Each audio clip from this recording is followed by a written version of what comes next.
पत्नी के पति प्रदेश में बड़े बाबा पति के पत्नी हाँ पत्नी के पति पत्नी के पति प्रदेश में बड़े बाबा राउर कहे लग ना बाबा आपका नाम अभी मार्केट में 1 नंबर में बा स्टेज से लेकर के पूरा फेसबुक तक सब ये तो के शरीर मोबाइल में घुस गई रे मेरा लोग कहते हैं कि राजा जी कहाँ बनी रहुआ कहां बानी छठ दिवाली रहुआ खाली हमरा छोड़ के चल गई नहीं होलियो में कम से कम काल्हो तक रहुआ आ जाए कैसे कहते रे बाबू है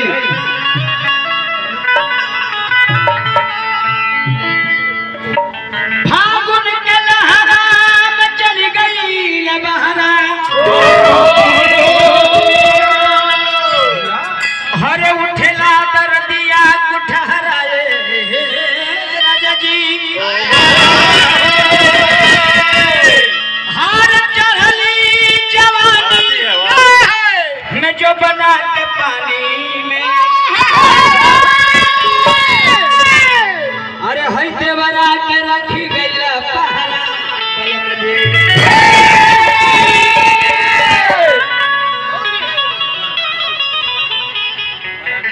बाकी प्रेम के यहरा बगहरा भरत नहीं खे भारत सुतती दहिया राजा राजा जी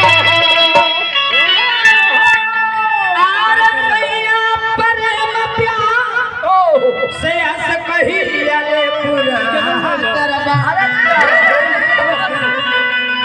हर भइल बिया दहिया पे बहारा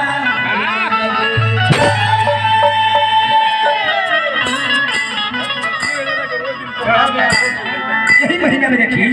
मैं यारू कहते रही कि जब ये फागुनहट बह रहल बा बड़ा हमरा सतावता कैसे कहले बाबा भगोनी बजरिया हर लगे जब भिखारिया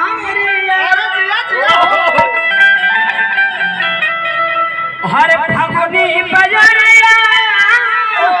हर लगे जब भिखारिया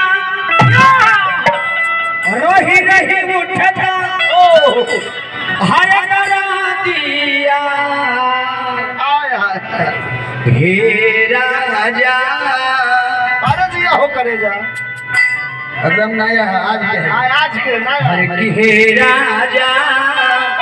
अरे छापी कैसे दिल पे हरा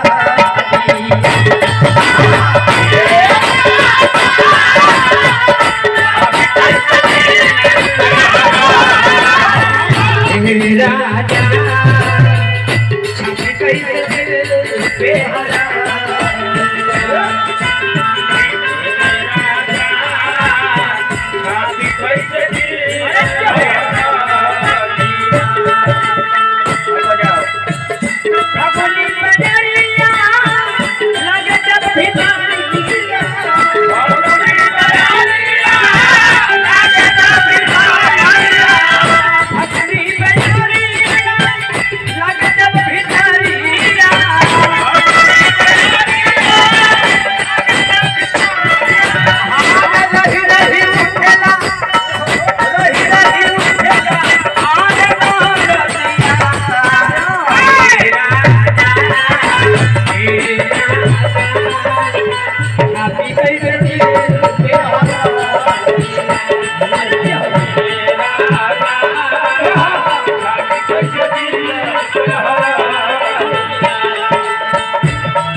उदास भी था काहे तो काहे